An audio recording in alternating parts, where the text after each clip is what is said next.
నమస్కారం.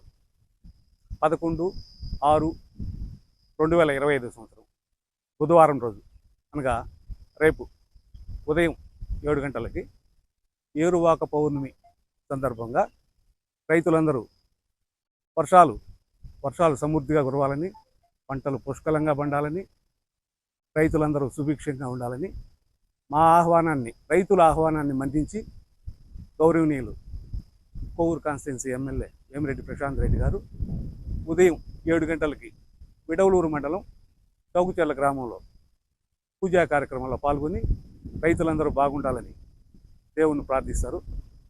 ఈ కార్యక్రమంలో ఇది రాజకీయ సంబంధమైన కార్యక్రమం కాదు, పూర్తిగా రైతుల మీద అభిమానంతో మన ఎమ్మెల్యే గారు కార్యక్రమానికి వస్తున్నారు. అన్ని పార్టీ నాయకులు, రైతులు, కార్యకర్తలు ఈ కార్యక్రమంలో పాల్గొని ఈ కార్యక్రమాన్ని జయప్రదం చేయాలని కోరుకుంటున్నాము. రైతులందరూ నాయకులు కాదు, నాయకులందరూ రైతులే. దాన్ని అందరూ దృష్టిలో పెట్టుకొని రైతులు బాగుండాలని, రైతులకి ఈ సంవత్సరం ఈ కారులో పంటలు బాగా పండాలని అందరం కోరుకుందాం. ధన్యవాదాలు.